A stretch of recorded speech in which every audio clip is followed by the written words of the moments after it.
Aïté mama, aïté mama, aïté mama, aïté mama, aïté mama, aïté mama, aïté mama, aïté mama, aïté mama, aïté mama, aïté mama, mama, hey, mama, mama,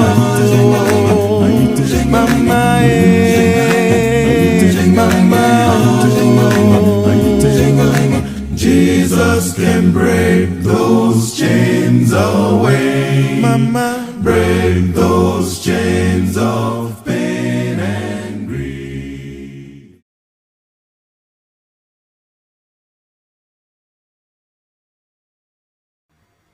Je suis Pipo, votre ami virtuel. Je suis heureux de vous revoir aujourd'hui. Je suis Pipo, votre ami virtuel. Ma mission est de vous présenter Jésus. Il est bon, vraiment bon. Dieu est bon, vraiment bon. Je suis Pipo, votre ami virtuel. Avec Sainte Rose et je proclame son amour.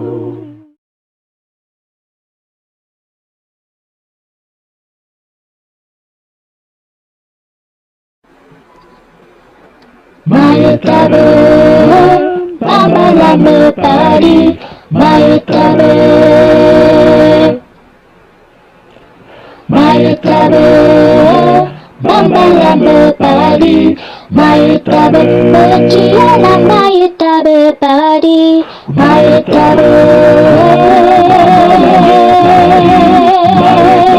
Kananginga minjuge te amamoja, Maïtabe,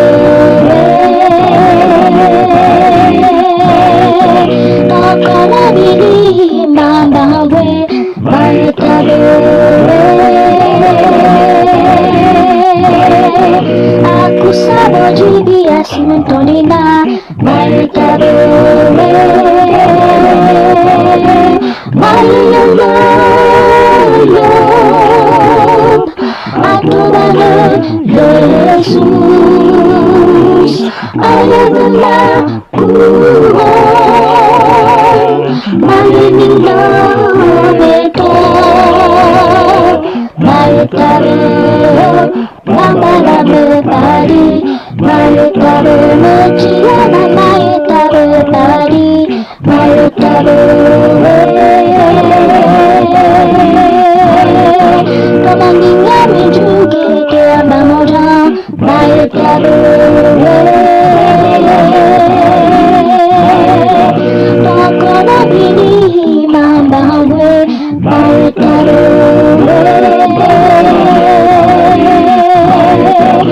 aku sabo jibi asintonina, Maïtabe, Maïtabe, adorale Jesus, ayadala couronne,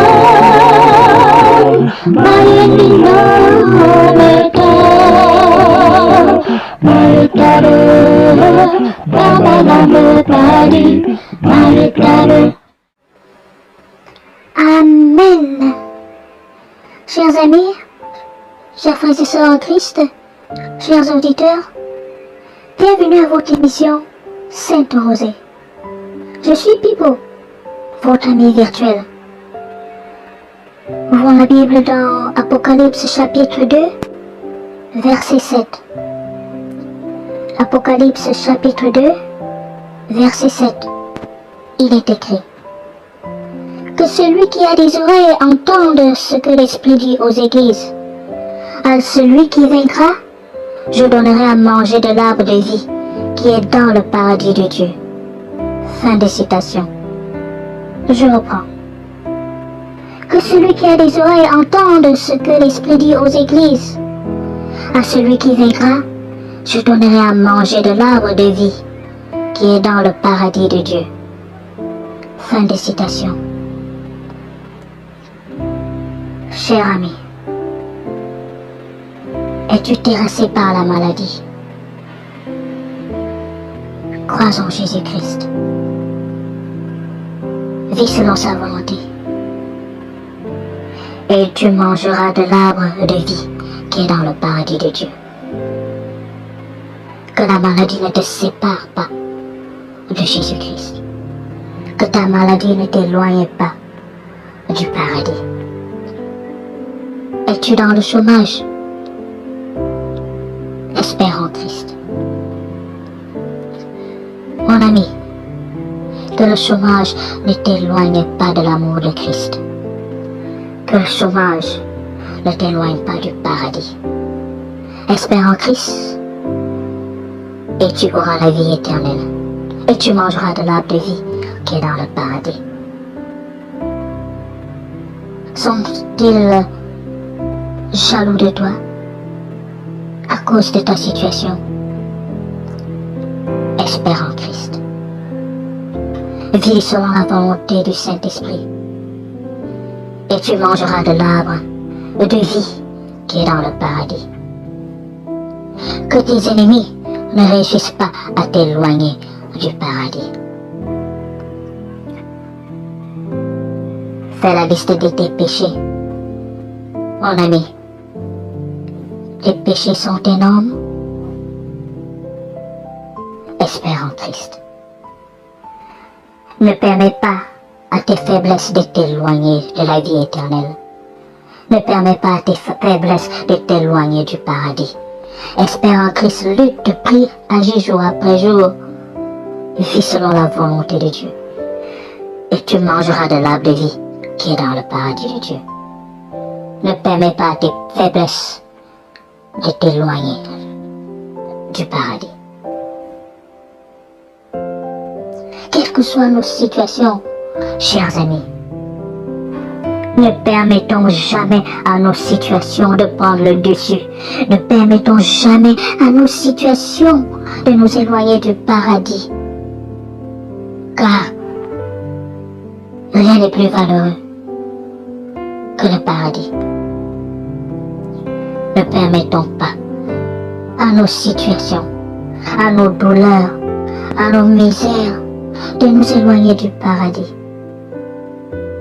Que l'Éternel nous aide à pouvoir résister contre la tentation, à pouvoir résister contre le mal, à pouvoir résister contre le péché, et avoir nos yeux fixés vers Jésus-Christ, afin de ne pas rater le paradis, afin que nous puissions manger de l'arbre de vie. Que l'Éternel nous aide. Ah oui les amis, voici votre émission, Sainte Rosine.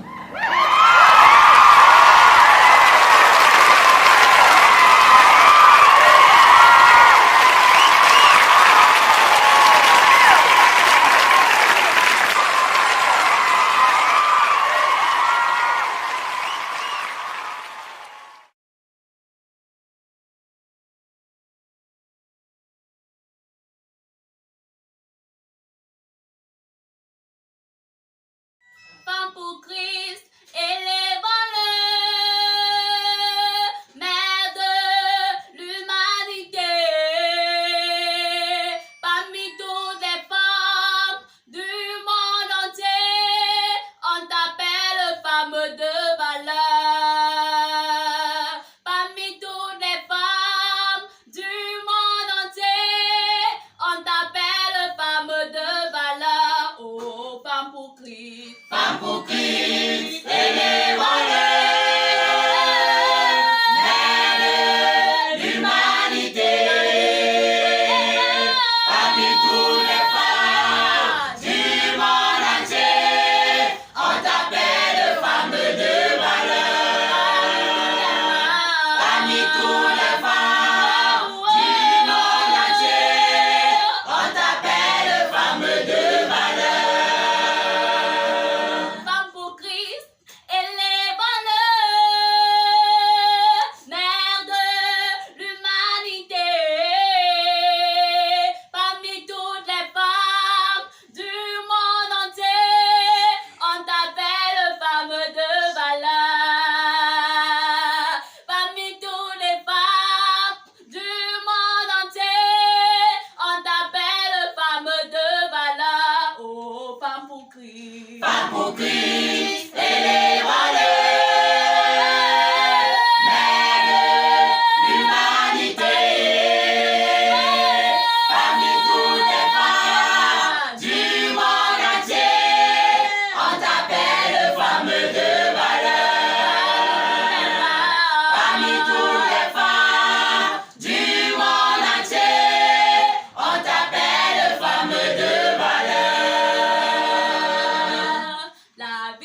Vos enfants sont exposés dehors. Femme pour Christ, il faut prier. Priez beaucoup pour vos enfants. Priez beaucoup pour vos maris. Femme pour Christ, il faut beaucoup prier. Priez aussi pour dans vos églises. Oh, femme pour Christ. Femme pour Christ, élevez-les. Mère de l'humanité. Parmi toutes les femmes du monde entier, on t'appelle femme de valeur. Parmi toutes les femmes du monde entier, on t'appelle femme de valeur. Femme pour Christ, tu n'es pas n'importe qui. En avant pour l'œuvre de Jésus-Christ, tu es la lumière qui brille dans le monde entier. Oh, oh, femme pour Christ. Femme pour Christ, tu n'es pas n'importe qui. En avant pour l'œuvre de Jésus-Christ, tu es la lumière qui brille dans le monde entier. Oh, femme de valeur. Femme pour Christ, tu n'es pas n'importe qui. En avant pour l'œuvre de Jésus-Christ, tu es la lumière qui brille dans le monde entier. La lumière qui brille, ma sœur, dans le monde entier. Tu es la lumière qui brille dans le monde entier. La lumière qui brille, ma sœur, dans le monde entier. Tu es la lumière qui brille dans le monde entier. Oh, femme de valeur. Femme pour Christ, tu n'es pas n'importe qui. En avant pour l'œuvre de Jésus-Christ, tu es la lumière qui brille dans le monde entier.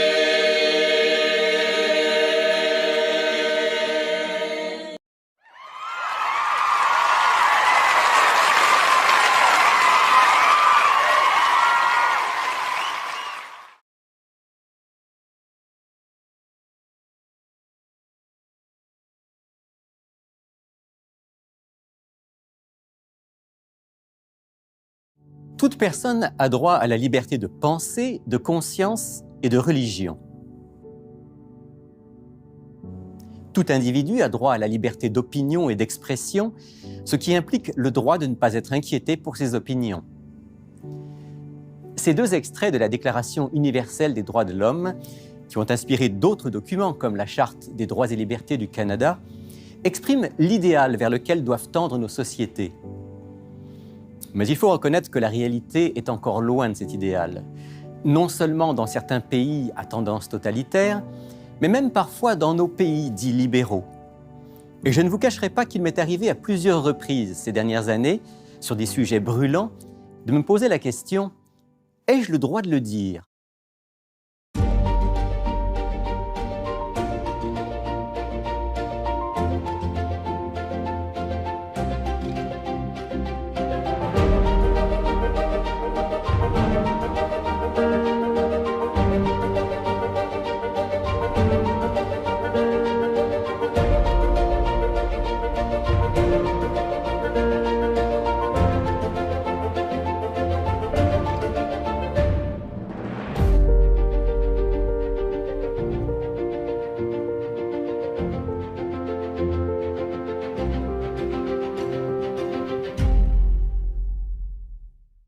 Bonjour à tous et bienvenue dans Il est écrit.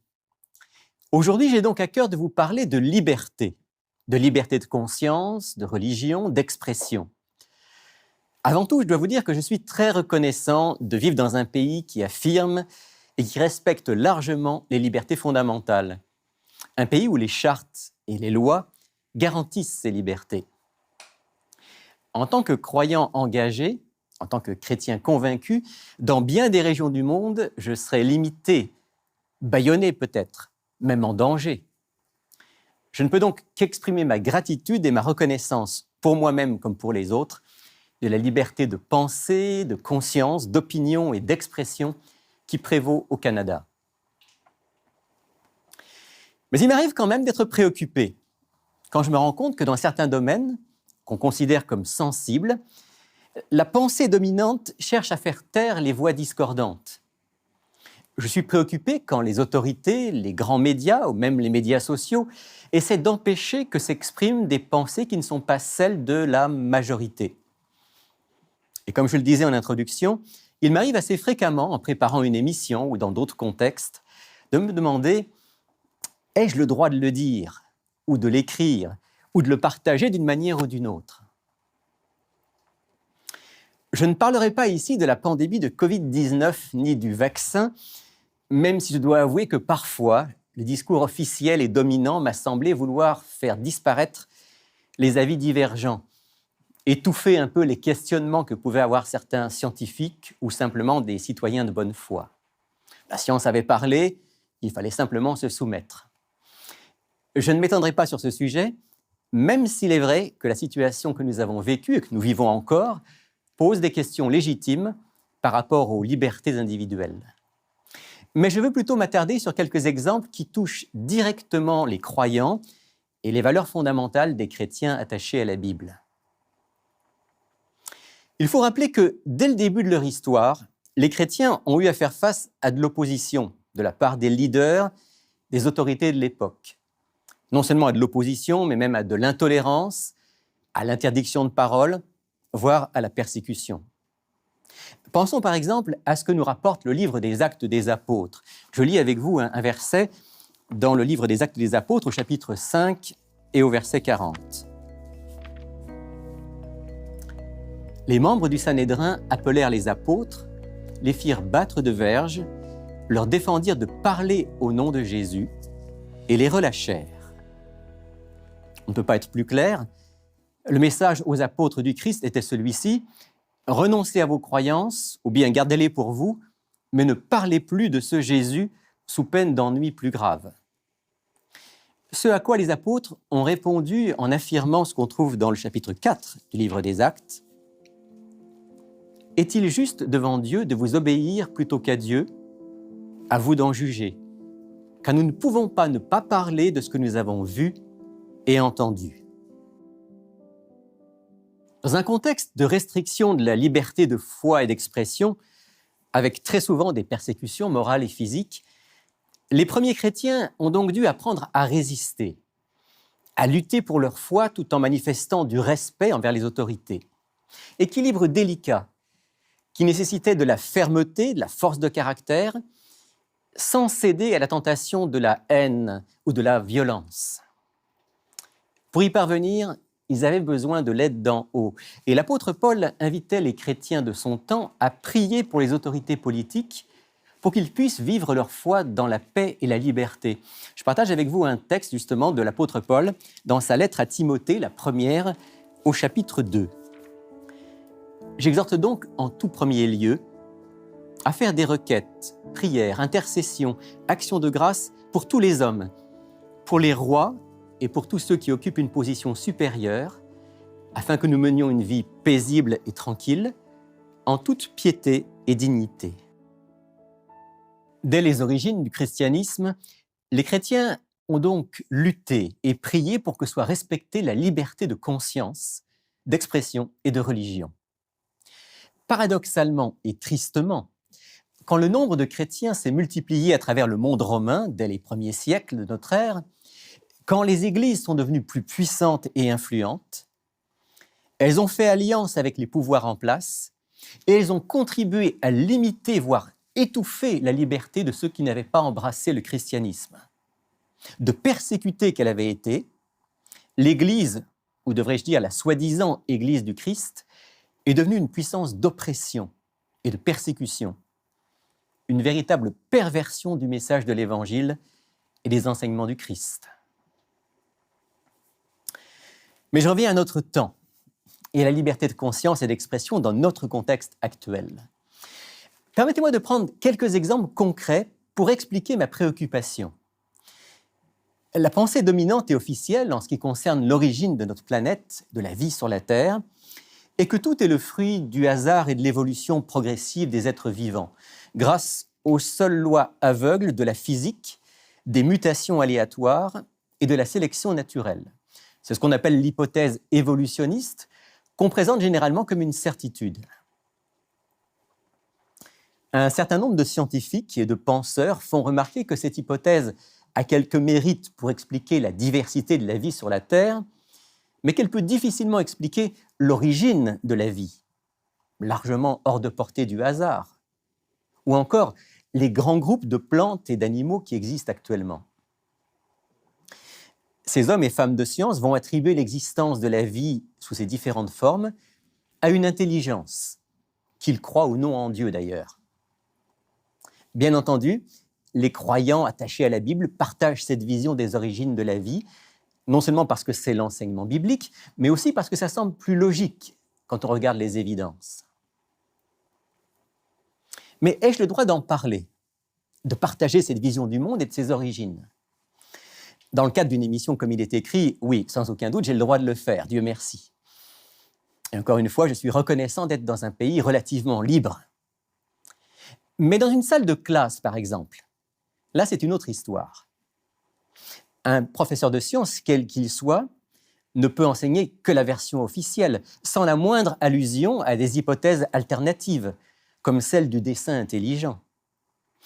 Et bien qu'on dise qu'on veut développer chez eux la pensée analytique et critique, la plupart des étudiants ne sauront jamais, sauf s'ils font des recherches personnelles, que certains scientifiques de haut rang pensent plus raisonnable de croire qu'une intelligence supérieure est à l'origine de la vie, au regard des découvertes les plus récentes. Sans rien imposer, pourrait-il avoir le droit d'en parler? Autre exemple, très sensible celui-là. La pensée de plus en plus dominante dans notre société est que chacun a le droit de vivre sa vie sexuelle comme bon lui semble, tant qu'il n'y a pas de contrainte ou de violence.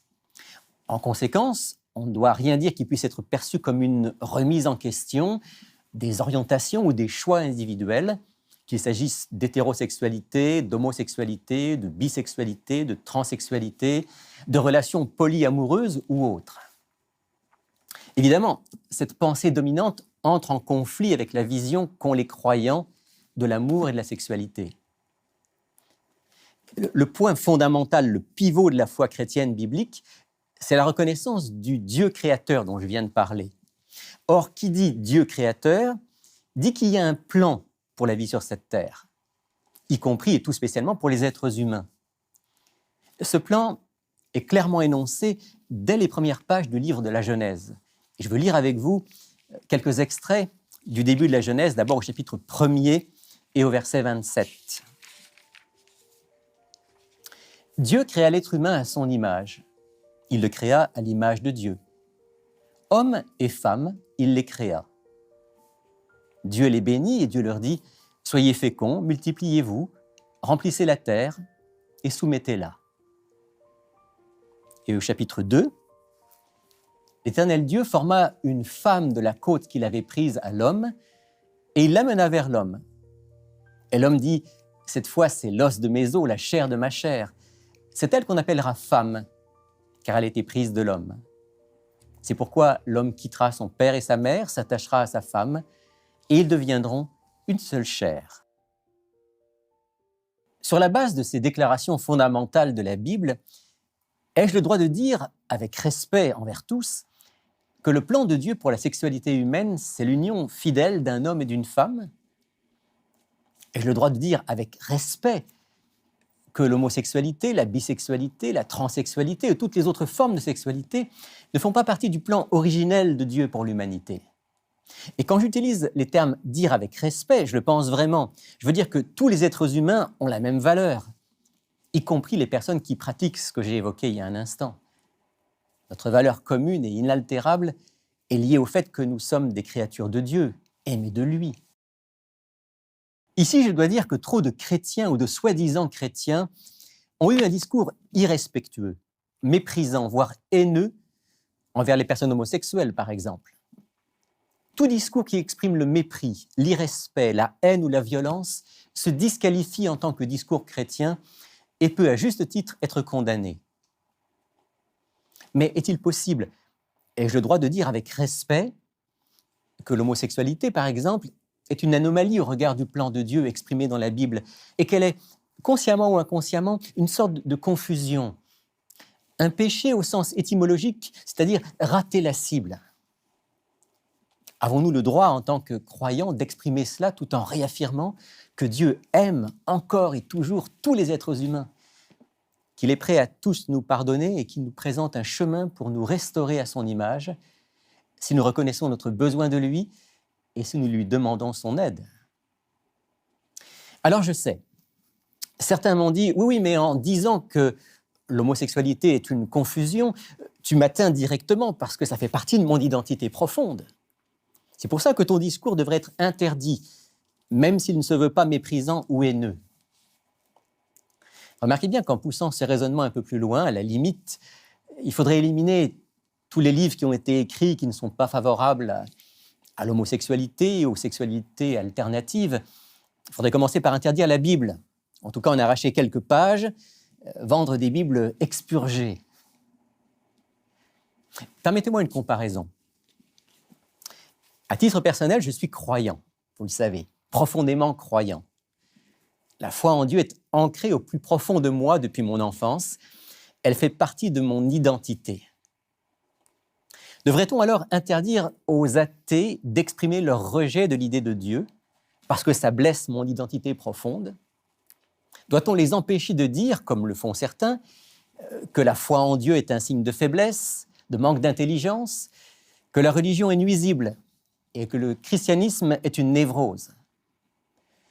En tant que croyant, je vais certainement combattre ces affirmations de toutes mes forces, mais au nom de la liberté de pensée et d'expression, je suis reconnaissant qu'ils aient le droit de l'exprimer. Selon la citation sans doute faussement attribuée à Voltaire, « Je ne suis pas d'accord avec ce que vous dites, mais je me battrai jusqu'à la mort pour que vous ayez le droit de le dire. » Je pourrais citer encore bien des exemples, bien des domaines dans lesquels il devient de plus en plus difficile d'exprimer une opinion, une conviction divergente, même avec respect et sans violence. Je vais prendre un dernier exemple. D'autres exemples brûlants, la question de l'avortement. Comme dans les exemples précédents, en tant que croyants attachés à la Bible, notre compréhension du monde et de la vie est liée à la conviction qu'il y a un Dieu créateur, que nous ne sommes pas le fruit du hasard. Et c'est ce qui nous amène à affirmer que la vie, en particulier la vie humaine, est sacrée, parce qu'elle vient de Dieu et que le Créateur a un projet de vie pour chaque être humain. Voilà pourquoi l'avortement nous apparaît comme une atteinte à la vie, une transgression de la 6e parole des 10 commandements qui dit « Tu ne tueras point ». En disant cela, je ne me permets pas de juger et encore moins de condamner les femmes ou les couples qui ont eu recours à l'avortement. Chaque situation est particulière. J'ai tout à fait conscience qu'il y a des situations extrêmes, souvent dramatiques, qui peuvent amener des femmes à faire ce choix. Qu'on pense au viol, à l'inceste, à toutes les formes de violence sexuelle, ou encore au cas où la santé de la femme est en danger. Mais ai-je le droit de dire, du point de vue d'un croyant, que le recours à l'avortement comme moyen de régulation des naissances ou pour convenance personnelle est une atteinte à la vie, la suppression d'une vie qui est précieuse aux yeux de Dieu? Puis-je dire que non, d'un point de vue moral et spirituel, la femme ne peut pas faire ce qu'elle veut de son corps et que le fœtus n'est pas simplement une excroissance de son corps, mais bel et bien un être en devenir, un individu précieux? J'aime la manière dont le roi David, dans le livre des Psaumes, exprime ce regard de Dieu sur l'enfant encore dans le ventre de sa mère. Je lis avec vous dans le psaume 139, les versets 15 et 16. « Mon corps n'était pas caché devant toi, lorsque j'ai été fait en secret, tissé dans les profondeurs de la terre. Quand je n'étais qu'une masse informe, tes yeux me voyaient. Et sur ton livre étaient tous inscrits les jours qui étaient fixés, avant qu'aucun d'eux existe. Pour mémoire, l'avortement, c'est près de 100 000 enfants interdits de vivre chaque année au Canada, plus de 200 000 en France, plus de 600 000 aux États-Unis. Et ce qui est pour moi encore plus troublant, c'est qu'officiellement, ici au Canada, il n'y a pas d'âge limite de l'embryon pour procéder à un avortement. Encore une fois, chaque cas est particulier. Dieu seul est juge et je ne prétends pas qu'il est facile de mettre au monde des enfants et de les éduquer. Mais en tant que croyants, nous ne pouvons que continuer à proclamer avec force la valeur de la vie, de chaque vie, et d'inviter à accueillir cette vie avec confiance en comptant sur l'aide d'en haut. Alors, ai-je le droit de parler de ces sujets brûlants et de bien d'autres dans une perspective de croyant? Jusqu'à présent, je peux encore le faire. La preuve, l'émission d'aujourd'hui. Et comme je le dis, j'en suis reconnaissant. Je suis reconnaissant de pouvoir m'exprimer comme je le fais, reconnaissant que d'autres aient le droit d'exprimer des opinions différentes. Mais je suis bien conscient que sur certains sujets sensibles, sur lesquels la vision de la Bible remet directement en question la pensée sécularisée, dominante de notre société, la liberté de conscience et d'expression est très fragile. Quand le Christ lui-même est venu révéler des vérités impopulaires, un message qui remettait profondément en question, on n'a pas mis longtemps avant de le faire taire. Souvenez-vous de ce que dit l'Évangile selon Jean au chapitre 1er, versets 9 et suivants. Il, le Christ, était la véritable lumière qui, en venant dans le monde, éclaire tout homme. Elle était dans le monde et le monde a été fait par elle et le monde ne l'a pas connue. Elle est venue chez les siens et les siens ne l'ont pas reçue. La lumière est venue dans le monde et les hommes ont aimé les ténèbres plus que la lumière parce que leurs œuvres étaient mauvaises. Si j'en crois les enseignements prophétiques de la Bible, en particulier du livre de l'Apocalypse, notre monde ne se dirige pas vers une période de grande liberté d'expression, en particulier pour les croyants attachés à la parole de Dieu. Ça ne doit pas nous surprendre, ni nous faire peur. Souvenons-nous que Dieu garde le contrôle final de l'histoire de notre monde et qu'il nous prépare à le rencontrer. Mais en tant que croyants, et dans l'attente du dénouement final, quelle devrait être notre attitude? Je vous propose 2 pistes importantes. Premièrement, soyons des défenseurs de la liberté de conscience et d'expression. Dieu nous a créés à son image, c'est-à-dire capables de penser, de choisir, d'aimer, de dire oui et de dire non. Que le Créateur Tout-Puissant ait respecté cette liberté de choix pour nous permettre de l'aimer librement et même de lui tourner le dos, ça doit nous encourager, nous aussi, à promouvoir la liberté de conscience, non seulement pour nous, mais aussi pour les autres, tout en continuant à partager le message d'amour et de justice que Dieu nous révèle dans la Bible. Et le dernier point que je veux partager avec vous aujourd'hui, c'est une invitation à être fidèle à notre conscience, fidèle à nos convictions, quoi qu'il arrive. Les croyants ont connu, connaissent et connaîtront encore de l'opposition, même la privation de liberté, voire la persécution. Le Christ nous y a précédés, les apôtres et les chrétiens à travers les siècles également. Mais soyons fidèles au message de la parole de Dieu, quoi qu'il arrive. Soyons fermes et aimants, convaincus et respectueux. Assurés que l'Esprit de Dieu va nous accompagner et nous fortifier. Car au fond, la plus grande des libertés, c'est la liberté intérieure que personne ne peut nous enlever. La liberté de faire le bien, qui nous est donnée par la relation étroite avec celui qui a été parfaitement libre tout au long de sa vie et qui a dit dans l'Évangile selon Jean, au chapitre 8, au verset 31 et suivant, « Si vous demeurez dans ma parole, vous êtes vraiment mes disciples. Vous connaîtrez la vérité et la vérité vous rendra libre. En vérité, je vous le dis, quiconque commet le péché est esclave du péché. Mais si le Fils vous rend libre, vous serez réellement libre. » Père du ciel, merci. Merci de nous avoir créés comme des êtres libres. Merci de nous avoir créés à ton image, capables de réfléchir, de penser, de choisir. et surtout d'aimer.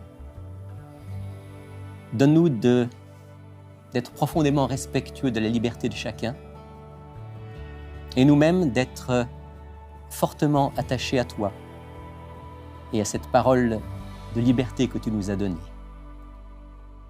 Guide-nous sur ce chemin et nous être fidèles jusqu'au bout. En ton nom. Amen.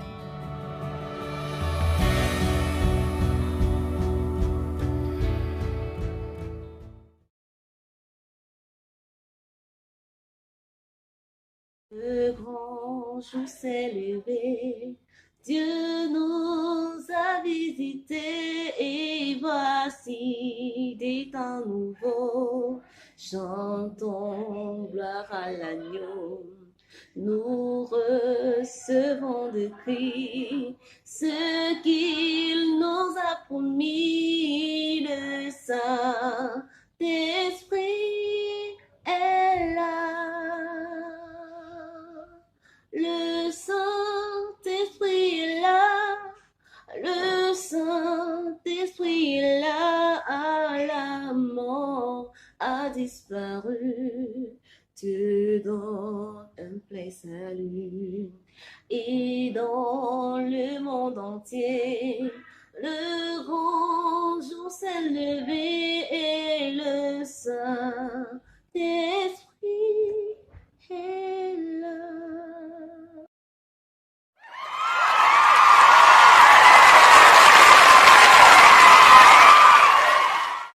Écoute la voix du Seigneur Jésus, qui te dit, viens à moi aujourd'hui.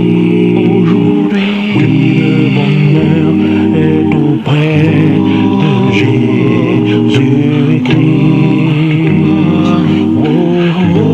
Oui, viens à lui. Écoute la voix du Seigneur Jésus.